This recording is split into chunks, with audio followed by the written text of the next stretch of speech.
老父亲刚死，这兄弟俩居然就开始生死决斗了，却不知道他们家的老管家正觊觎着家产呢，准备等他们两败俱伤就来收割人头，再把他们唯一的妹妹嫁给另一个贵族家的纨绔大少爷。而大小姐艾莎对此还一无所知，她按照管家的指示，正在哈曼商会避难。佐佐木和小碧也经常陪着她。艾莎特别喜欢小碧这种毛茸茸的可爱小动物，请求佐佐木让自己摸一摸。佐佐木看小碧不排斥，就同意了。小碧开开心心地飞到了美少女的手掌心，任由她对自己为所欲为，看得佐佐木羡慕不已。结果艾莎一不小心碰到了小碧的眼睛，小碧下意识喊了声好痛，佐佐木赶紧说是艾莎听错了。就在这时，商会会长走了进来，说管家喊艾莎回家一趟。管家给艾莎看了在他们家后面森林里找到的那2把剑，艾莎认出来这是自己2位兄长的剑，上面沾满了血，估计那2人已经是凶多吉少。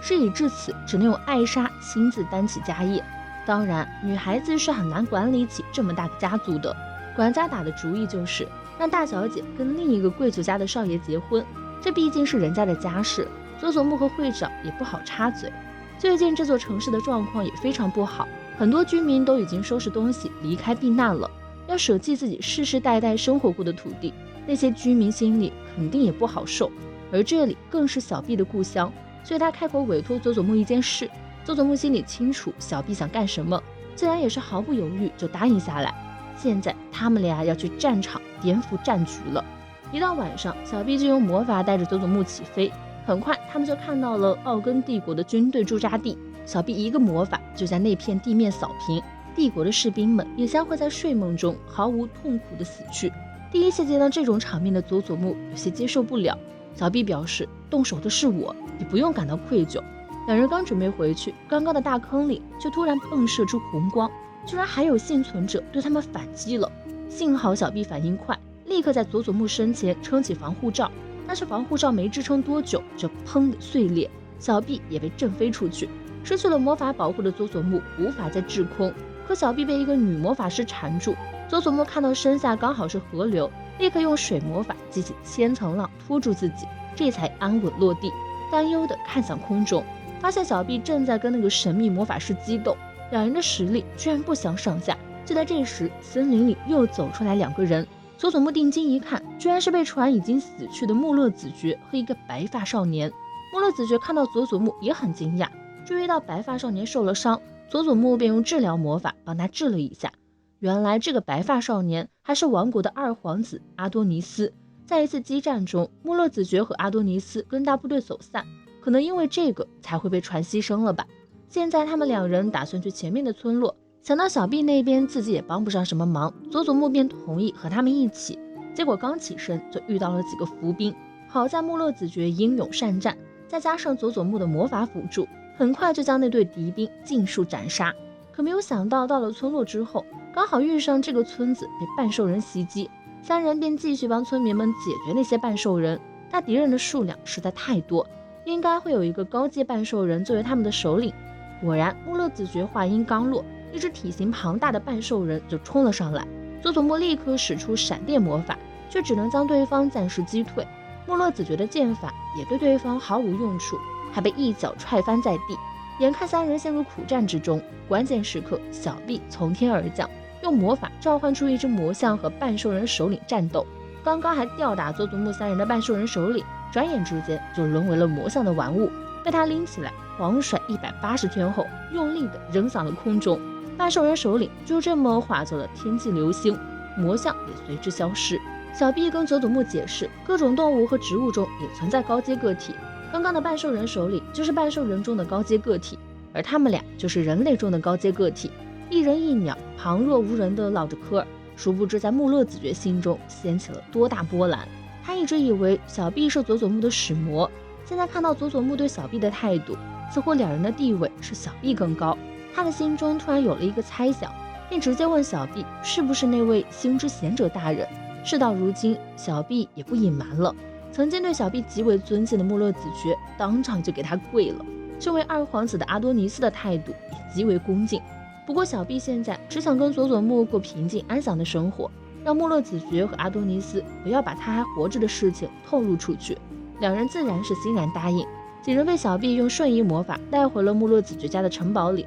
大家一看子爵活着回来了，纷纷奔走相告。艾莎更是激动地扑进了父亲的怀里，而且现在奥根帝国的军队也被全灭了，他们暂时不用担心这个城镇也会被战火纷扰的问题了。就连艾莎的2个不知所踪的哥哥也都回来了。原来这一切都是穆勒子爵的计谋。战争开始后，贵族间的派系纷争日益激烈，他发现自家宅邸混入了内奸，就故意放出了战死的假消息，然后让儿子们为争夺继承权而大打出手，并伪造死讯。2个少爷在失踪期间就是去调查外应了，确认了是迪特里希伯爵家，对方谋划让自己和艾莎结婚，再将整个家族职位转卖过去，内奸自然就是那位管家了。知道了一切的佐佐木忍不住对穆勒子爵心生敬佩，不愧是在异世界贵族中能活到现在的人。就在这时，艾莎拉了拉他的衣角，傲娇的道了声谢就跑开了。在佐佐木身处异世界的这几天，隔壁的病娇女高中生天天都在想他。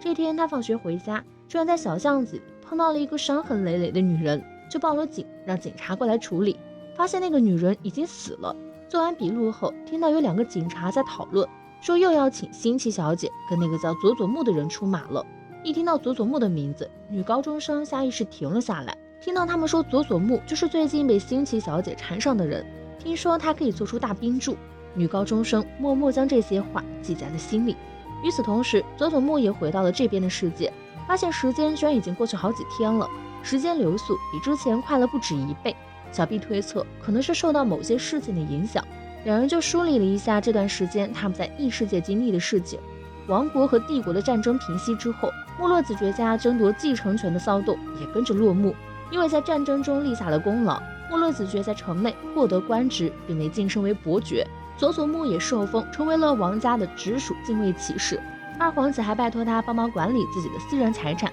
感觉没什么会让时间产生落差的事情。这时小毕听到了门外的动静，佐佐木看了一眼，发现是新崎，一句上工了，就把刚从异世界回来的佐佐木叫走干活。他们这次的工作是拉拢异能者，目标是崎玉县的一名高中生。他的身边最近经常发现起因疑似是异能力的奇异现象，那名少年使用的应该是起火能力，和佐佐木一样被评为异级能力。而他使用异能力时都是在自家附近掩人耳目的地方，能力不强，再加上少年并没有恶意害人的行为，新奇的能力又刚好克制对方，所以他并不觉得这次的任务会有多难。说话间，他们已经来到了那所学校，没想到刚好撞见目标少年被一群不良霸凌的场景。这些小混混根本不知道他们惹的是什么人，那可是异能力者呀。可少年看起来并没有打算用异能力解决问题的意思，乖乖把钱交了出去。新奇见不得他们欺负人，刚想上去帮忙，就被佐佐木拦住，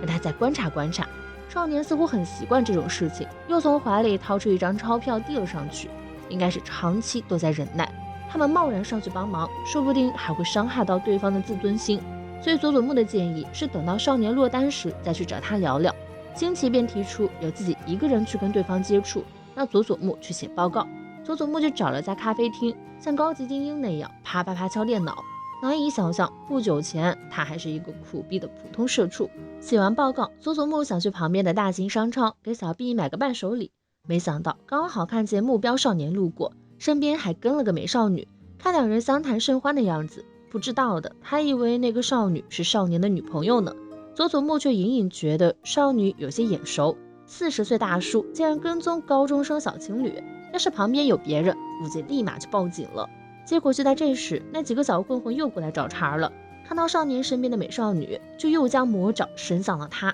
之前一直隐忍的少年居然为了身边的少女而雄起了，领头的小混混不以为意的想去拉人家的小手，下一秒就被少女一巴掌扇在脸上。对方气得想对小姑娘下狠手，关键时刻少年的超能力爆发了，浑身燃起熊熊烈火，那火焰甚至冲击到了天上，刚好击飞一架路过的飞机。飞机爆炸的碎片纷纷散落，眼看他们这些人都难逃一死，佐佐木立刻冲上去，在周围撑开了防护屏障。那些碎片撞到屏障，纷纷炸开，屏障里面的人也都安然无恙，只是少年似乎因为用力过猛晕了过去。佐佐木认出来，那个少女就是自己的好搭档新崎。新崎没时间多问佐佐木这个能力是怎么回事，把那几个小混混也弄晕了过去。接着才问佐佐木：“你该不会是魔法少女吧？”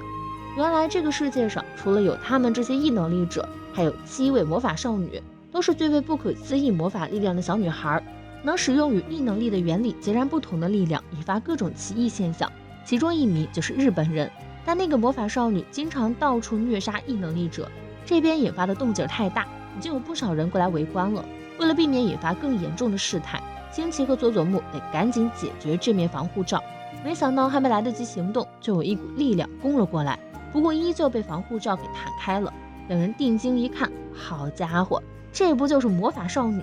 而且佐佐木还跟对方有过一面之缘，就是那天晚上他在小巷子里遇见的翻垃圾桶的小女孩。魔法少女问佐佐木是不是异能力者，佐佐木矢口否认，然后开始跟少女搭话，想套出一些情报，并且亮明了自己的警察身份，偏偏又跑出来跟异能者捣乱。这是佐佐木第一次出任务时遇到的那个非常厉害的少女，她的名字叫二人镜。二人镜并没有隐藏自己的异能力者身份，于是魔法少女上来就给了她一击。二人镜本想后退躲开，却晕头撞上了防护罩，漂亮的小脸蛋都被压扁了。星崎趁这个机会发起进攻，但这个二人镜似乎并不是本体，身上破了个大洞都没事。当然，星崎并不是二人镜的对手，被对方轻轻一点额头就晕了过去。而二人镜这么做是有事想要拜托佐佐木。魔法少女看他们俩相谈甚欢，就问佐佐木是不是认识那个异能力者。看到周围横七竖八躺了一片，佐佐木没办法，只能选择跟二人镜合作，